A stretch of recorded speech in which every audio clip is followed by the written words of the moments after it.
Hi, Mary Baxter here with episode 7 in the Akashic Records series. And here I'm just going to answer some questions that came up over the last few weeks involving soul contracts and agreements as plans made for a lifetime on Earth, and free choice, free will, and how these things go together.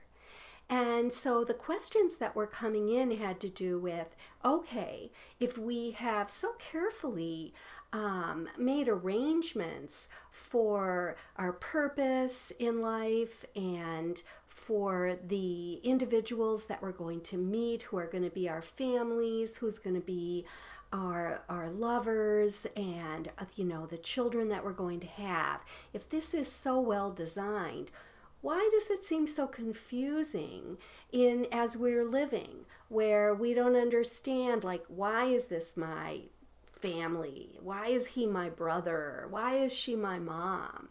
Or as we're getting along in our lives, like, where is my soulmate? Where is the family that I want to have? Like, why can't I find this person?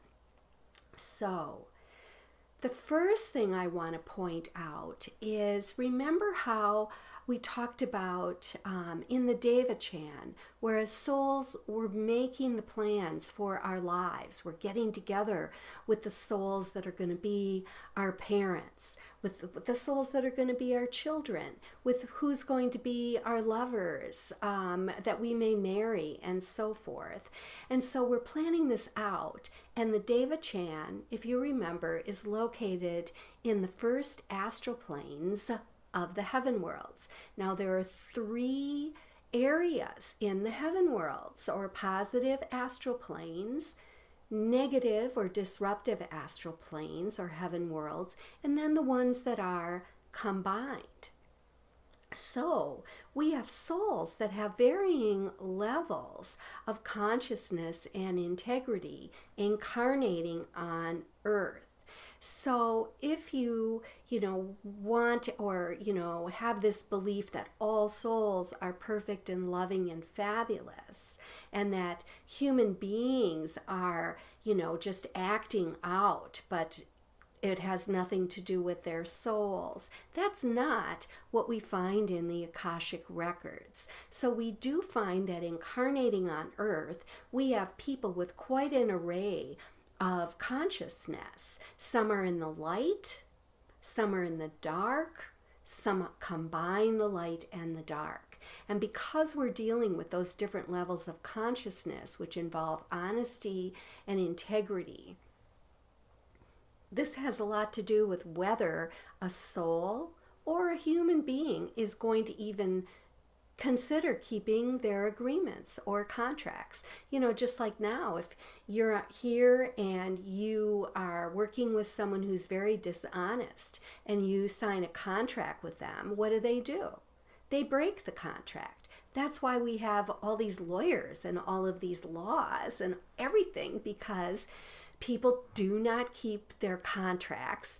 And so there's like a law system that tries to, make you stick to it, or that tries to make it okay to break your contracts, break your word, live out of integrity, and then it's even legal if you look at how things are working right now. So there's a big piece of why it's not all laid out so perfectly, and we're not just having these kind of storybook lives if that's what we planned.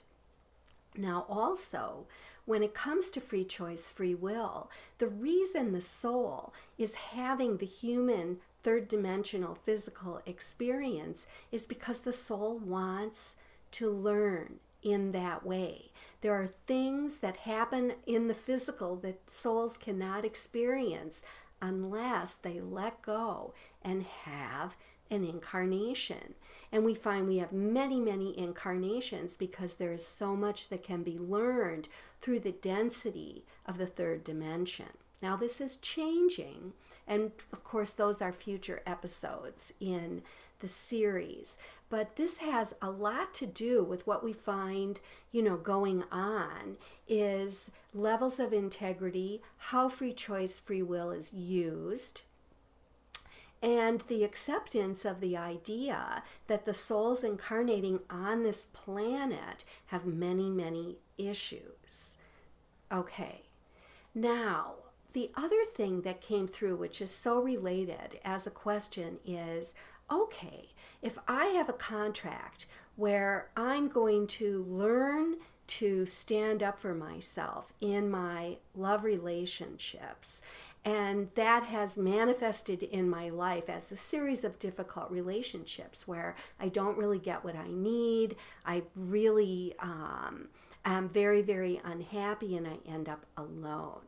Now, do I have to keep living out that purpose? Of course not.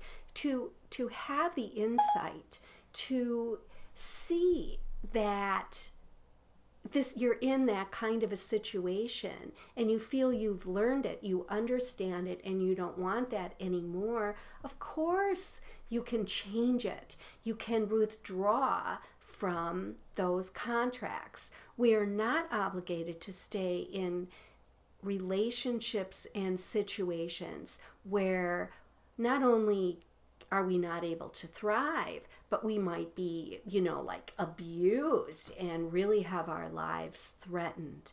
So we can make contracts and agreements in our lifetimes that affect our souls. We're always related to these souls that we come in with.